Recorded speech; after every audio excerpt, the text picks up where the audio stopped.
እንደማይደርስ የለ የምረቃቴ ቀን ደረሰና ተመረቅኩ።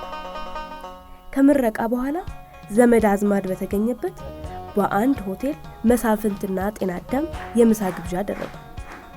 የምረቃዬ ፕሮግራም ያን ያህል ይታሰብበታል ብዬ በጭራሽ አልጠበቅኩም።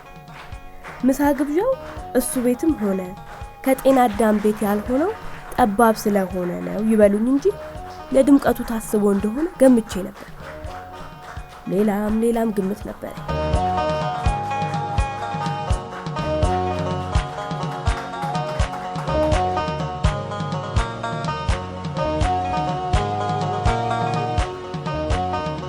ማንም ወላጅ ልጅ ሲወለድለት ትልቅና ጥልቅ ደስታ እንደሚሰማው ሁላችንም እንረዳለን። ግን አባት ልጅ ሲረገዝለት ደስ የማይለው ጊዜ ይኖራል። እስቲ ዛሬ እቺ በሕክምና ሳይንስ በማዕረግ የተመረቀች ልጅ አባቷ እንዳትወለድ ፈልጎ ቢሆንና ሳትፈለግ ተወልዳ እንዲህ በማዕረግ ተመርቃ ፊቱ ቆማ ቢሆን ምን ይሰማ ይሆን? ለአዲስ ዛሬ ምርቃቷን አስመልክቶ የሚሸልማት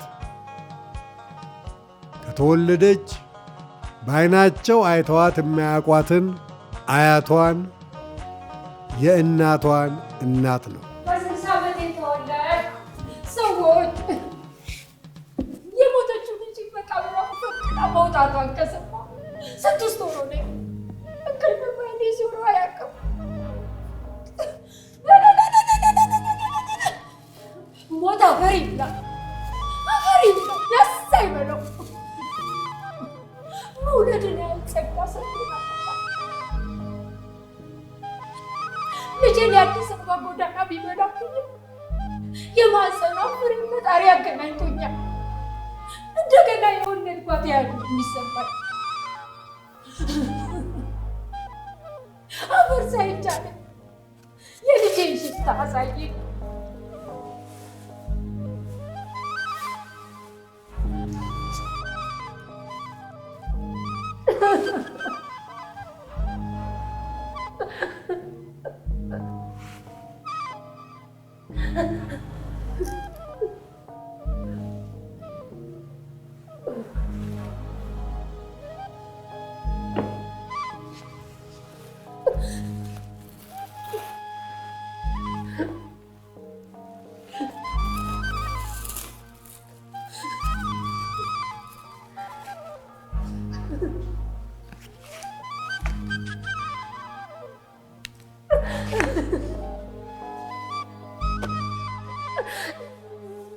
ራቤ ልጄ፣ ሰቀቀኔ ልጄ፣ ምን ስርጣሉሽ? ማናፈር አለቀሰ? የቱ ዘመድ አለቀስልሽ? እኔ አፈር መስላለሽ ልጄ። ይህን ቀባየሽ ኖሮ ልጄ።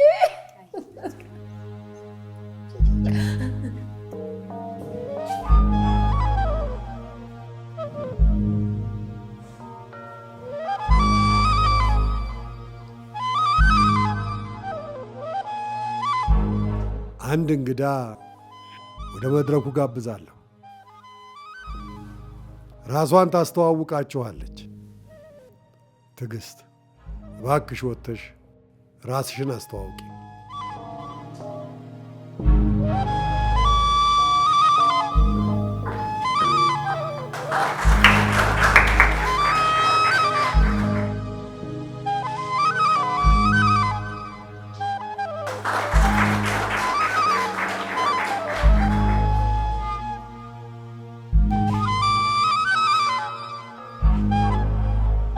እሷ አታስታውሰኝ ይሆናል። ካደገች በኋላም ታይተን አናውቅም። በሕይወት እንዳለች ባውቅም በጥሩ ሰው እጅ ላይ መሆኗን ያኔውኑ እርግጠኛ ስለነበርኩ ቢያንስ ክፉ ነገር እንደማይገጥማት እርግጠኛ ነበርኩ። ከ25 ዓመት በፊት እኔና እናቷ እሷና ሌሎችም ጓደኞቻችን ጎዳና ላይ ነበር። ያኔ እኔ 15 ዓመት ቢሆነኝ ነው። እሷ ደግሞ የ4 ወይም የ5 ዓመት ልጅ። የውብዳር ደጋግማ ትለኝ የነበረው በህይወት እስካለች ድረስ የልጄን ነገር አደራ ነው፣ ከእናቴ ጋር እንድትገናኝ አድርጊልኝ ትለኝ ነበር።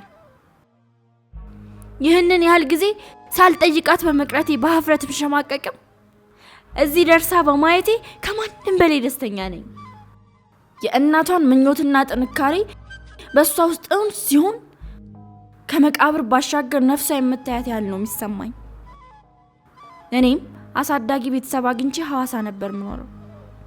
ከአቶ መሳፍንት ጋር ደጋግመን ተገናኝተናል። እናቷ ጋር እህትማማቾች ስለነበር ከገጠር እስከ ከተማ ልቅም አድርጋ የነገረችኝ ሁሉ በዝርዝር ለአቶ መሳፍንት አጫውተው ነበር። ወይንም ሳይቀር እንደመዘገበው አምናለሁ። እሷም አጠገብ እንዳልደርስ የተፈለገበት ዋናው ጉዳይ አንድም ሚስጥሩ እንዲቀበር የሚፈልጉን ሰዎች በእኔም በእሷም ላይ አደጋ እንዳያደርሱ እሷም ሙሉነት ተሰምቷት አሳዳጊዎቿን እንደ እናትና አባት እያየች እንድታድግ ነበር። ብርቅዬን አዲስ ዓለም ያላት ጋሼ መሳፍንት ነው። ፎቶዋን በየጊዜው ያደርሰኝ ስለነበር እያንዳንዷን እድገቷን እያየው ነበር ያደገችው። ጓደኛዬ መቃብር ፈንቅላ እንደወጣች ያህል ነው የሚሰማኝ። ጎዳና ላይ ያለን ሳርሳት ክርስትና እናትነቱን ለኔ ነበር የሰጠች። ቤተክርስቲያን ባንሄድም እንዲሁ ይሁን ብለን ክርስትና እናቷ አንቺ ነሽ ብላኝ ነበርና የኔም ልጅ ናት።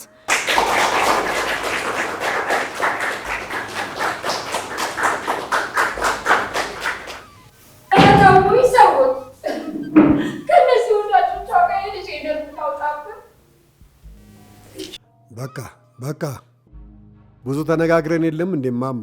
ዛሬ የደስታ ቀን ነው። ለምንድን ነው እንደዚህ የሚሆኑት?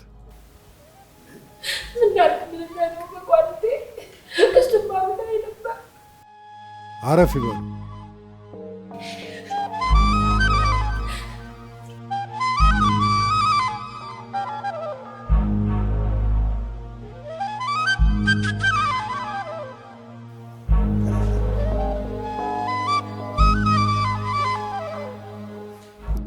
እሺ እንግዲህ ቀጣይ ፕሮግራማችን የስጦታ ይሆናል።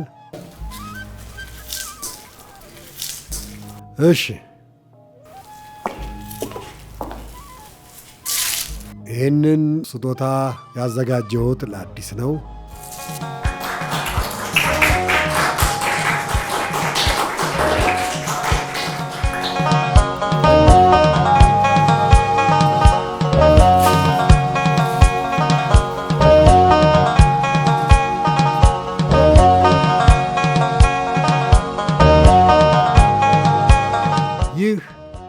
አዲስ የህይወት ታሪክ ነው።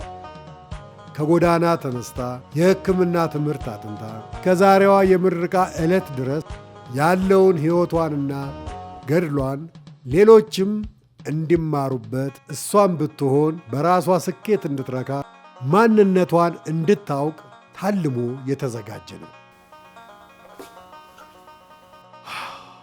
አንዳንድ እውነቶች ከፈንጂ የበለጠ አደገኛ ናቸው። የህይወት ግብር ይፈልጋሉ። እናም በዚህ ዲያሪ ውስጥ ባሉ እውነቶች ሳቢያ ቤተሰብ እንዳይበተን፣ ሌላ የጎዳና ሰው እንዳናፈራ ለመጪዎቹ ዓመታት ማለትም አዲስ 40ና 50 ዓመት እስኪሞላት ድረስ ከእጇ እንዳይወጣና ሚስጥሯም ለሌሎች እንዳይሰራጭ በማሰብ ኃላፊነት ጋር ነው ያስረከብኳት።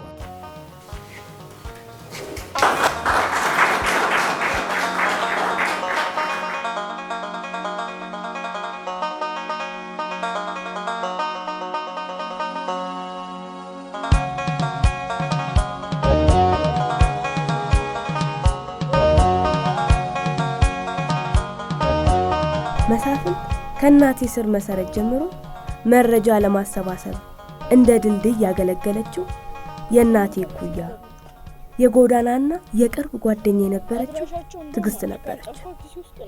በአንድ የሀገር ውስጥ የእርዳታ ድርጅት በኩል የልብስ ስፌት ሙያ ሰልጥና ሐዋሳ ከተማ ውስጥ የባህል ልብስ መሸጫ ሱቅ ከፍታ ትነግዳለች። ለእንግዶቼ አንድ ነገር እንድል ተጋበዝኩ። ብዙ ልል የምፈልገው ነገር ቢኖርም ማለት አልቻልኩም።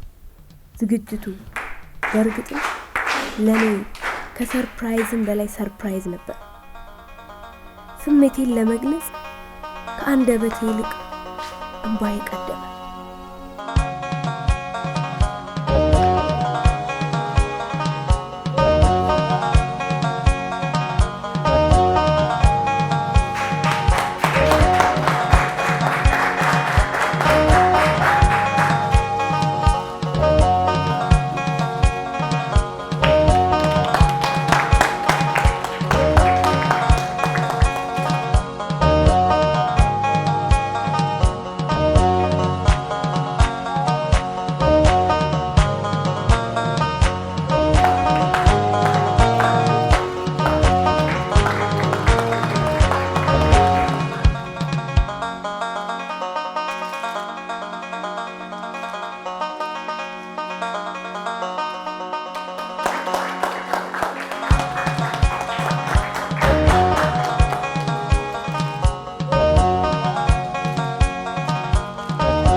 አባት የሌለኝ ከእናት ብቻ የተገኘው መስሎ ይታየኝ የነበረው ቅዠት የተፈታ። በፎቶ ቀድሜ አይቼው ስለነበር ከእንግዶቻችን መካከል ቁጭ እንዳለ ወዲያውኑ ነበር አባት ተብዬውን የለየሁት። ከሁሉም በላይ ያስደነቁኝ ፈረንጆቹ እንደሚሉት ሰርፕራይዝ ያደረጉኝ የአያቴና የትዕግስት በምረቃዬ ዕለት መገኘት ነው። ጥቁር እንግዶች መቼም ስለ ጋሽ መሳፍንት ምንም ማለት አልችልም። አንድ ነገር ልንገራችሁና ይብቃኝ።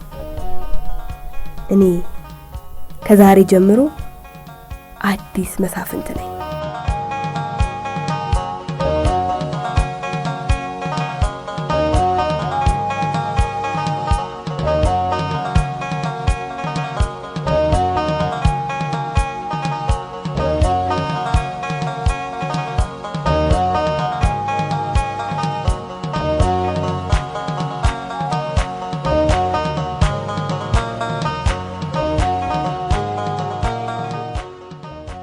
የዛሬዋ 4 ዓመት ዕድሜዋ ትንሿ ሕፃን ትልቅ ስትሆን ማን ነኝ፣ ከየት መጣሁ የሚሉ ጥያቄዎችን ማንሳቷ ስለማይቀር ከዓመታት በኋላ ለምትጠይቃቸው ጥያቄዎች መልስ ይሆን ዘንድ መረጃዎችን በመመዝገብና በማሰባሰብ ለሕፃኗ ሙሉ የአእምሮ ሰላም፣ ለአሳዳጊዋም ኃላፊነትን የመወጣት ተግባር ነው። ሐምሌ 26 1994 ቸርቸር ጎዳና ቅዳሜ ከሰዓት በኋላ አንዲት የ4 ዓመት ሕፃን ከቆሻሻ ውስጥ የሚበላ ነገር እየለቀመች ስትበላ ከዚያው ከቆሻሻ ውስጥ ያገኘችውን ወረቀት ለማንበብ ስትሞክር በማየቴ ክፉኛ ልቤ ተነካ። ሰው ከወርቅና ከዕንቁ ከነዳጅም የበለጠ የሀገር ሀብት መሆኑ ተዘንግቶ እንደ ቆሻሻ መንገድ ላይ ወርቆ ተመልካች አጣ። ይህችን ሕፃን መንገድ ላይ ወድቃ አይቼ ማለፍ አልሆነልኝም። ስለ ሕፃኗ የወደፊት ዕጣ ፈንታ ባይታወቅም የአክስቴ የቅርብ ጎረቤት የኔም የጠላ ደንበኛ የነበሩት እትዬ ልክም የለሽን አማከርኳቸው። እርሳቸውም የጠላ ንግዱን ትተው ሕፃኗን እንዲያሳድጉ እኔም ማንኛውንም ወጪ ለመሸፈን ቃል ተገባባን። ግን እስከ መቼ? ሁለታችንም እርግጠኛ አይደለንም።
አልገባም ሰለ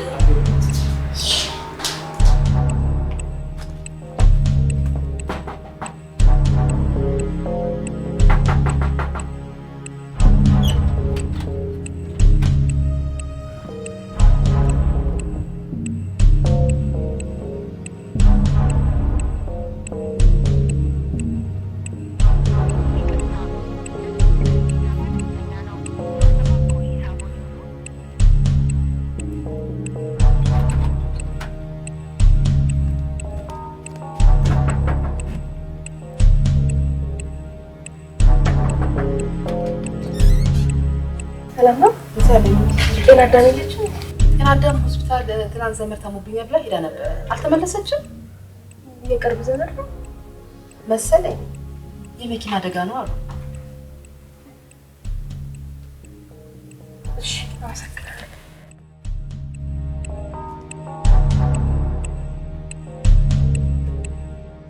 አንዳንዴ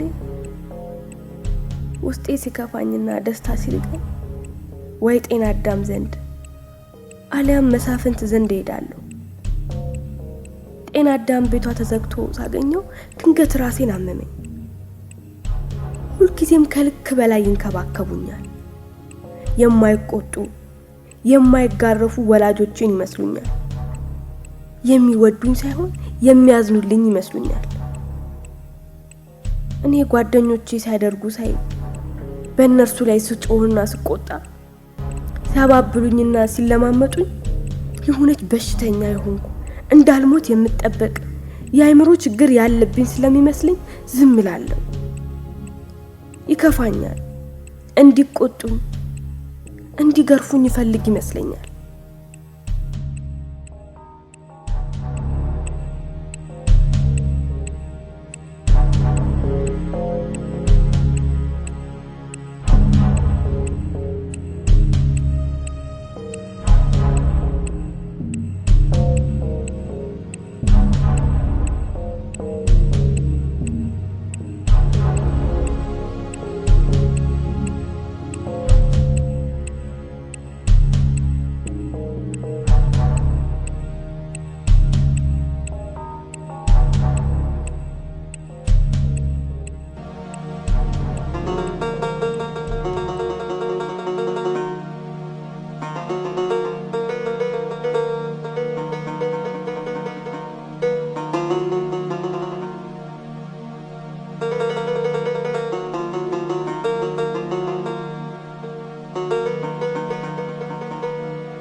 ሳልሰማው በማደሬ በጣም አዝኛለሁ።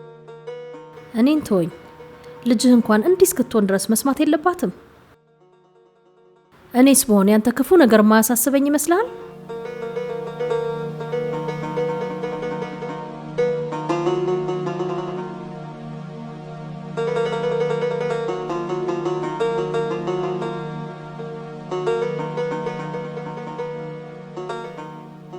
ድሮም ሰዎች ሲያደንቁ ሰምቼ ነው። ባልበሰለ አይምሮዬ ተነድቼ በጀመርነው ግንኙነት ሳላስበው አረገዝኩ። የቤተሰቦቼን ስም እጠብቃለሁ ብዬ የመጀመሪያ ስተቴን ለማረም እንደገና ሌላ ስተት ሰራሁ። አንተን ያገባው ፍቅርህ ያላንተ መኖር አላስችል ብሎኝ ይመስልሃል? እኔም በማግባትሽ ተሳስተሽ ሊሆን ይችላል። እንዳላሳሳትኩሽ ግን እርግጠኛ ነኝ። እንደጠበቅኩ ሆነ አላገኘውህም። በበኩሌ ያገባሁሽ ተሳስቼም ሳላስብበትም አይደል። ሚስቴ እንድትሆኚ ጽኑ ፍላጎት ስለነበረኝ ነው። ልብሽ ከሸፈተ ከኔ ለመለየት ሰበብ መፈለግ ከጀመርሽ ረጅም ጊዜ አለፈሽ። አብሬህ ማከኬ ሳንስ በእኔ ላይ ተደቅልብኝ፣ በእጅ የያዙት ወርቅ ታደርገኝ።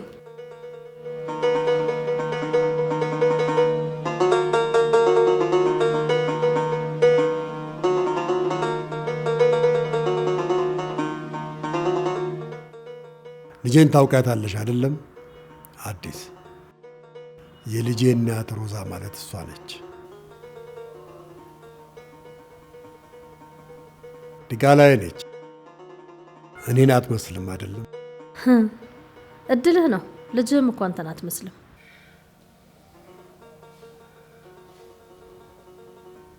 ለራስህና ለቤተሰብህ አትሆንም እንጂ ለሰውማ ጥሩና ደግ እንደሆንክ ማንም ይመሰክርልሃል። ድሮም እናት በውልደት አባት በእምነት ይባል የለም? ምን ማለት ነው? አሁን ሰዎች መጥተው አንቺን እሱ አባትሽ አይደለም ቢሉሽ ታምናቸዋለሽ? ኧረ አልፈልግም አባዬ። ባደረከው ነገር ሁሉ ኮርቼ ይባላለሁ። አዲስን የመሰለች ስለሰጠኸኝም አመሰግናለሁ። እወድሃለሁ አባዬ። እኔም እወድሻለሁ የኔ ልጅ። እኔም ማንም መጥቶ ልጅህ አይደለችም ቢሉኝ በፍጹም አልቀበላችሁ። እምነት ማለት ይሄ ነው እንግዲህ።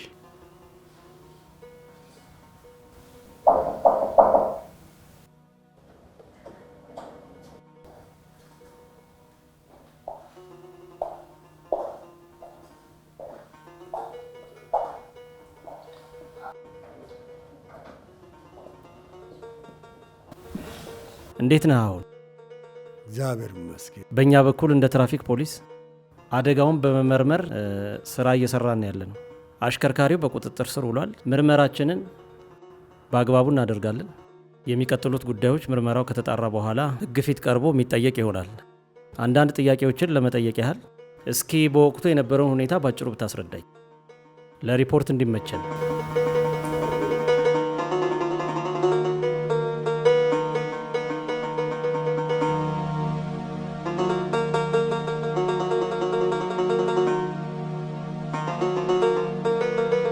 ሰው ሆነን ተፈጥረን በዚህ ምድር ላይ ስንኖር አንዳንዶቻችን ራሳችንን መቻል አቅቶን ራሳችንን ማወቅ ተስኖን በሆኑ ሰዎችና በመንግስት ትከሻ ላይ ታዝለን እንኖራለን።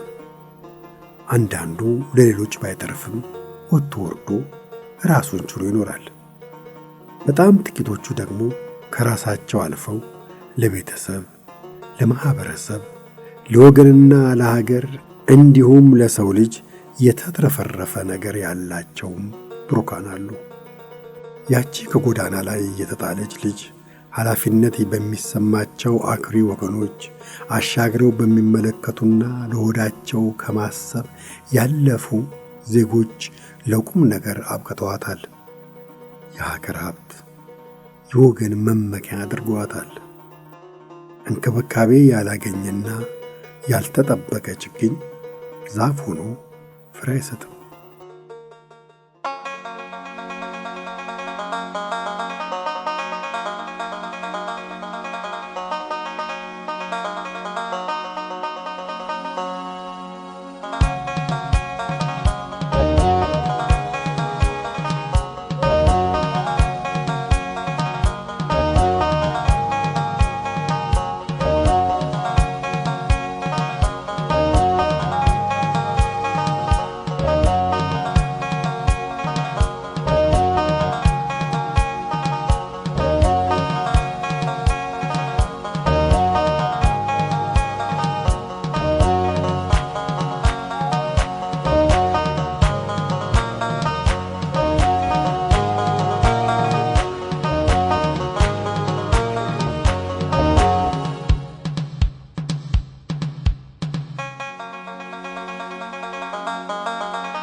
አንቺ ጎበዝና ጀግና ሴት ነሽ። ከማማ ልክም የለሽ የበዛና የላቀ የእናትነት ጸጋና ፍቅር ባለፈ ያላንቺ ጉብዝናና ብቃት ይህችን ልጅ እዚህ ማድረስ አይቻልም ነበር።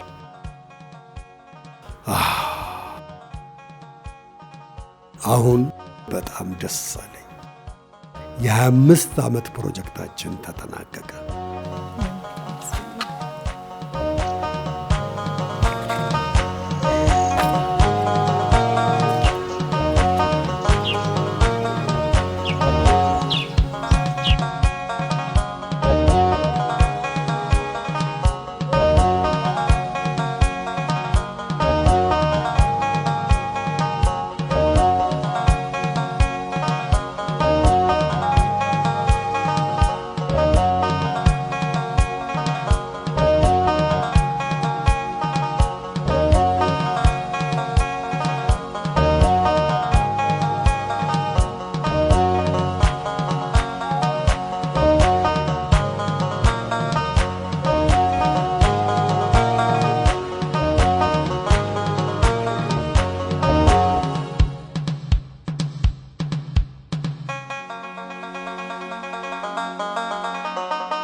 ተረት ተረት የላም በረት አትሉም?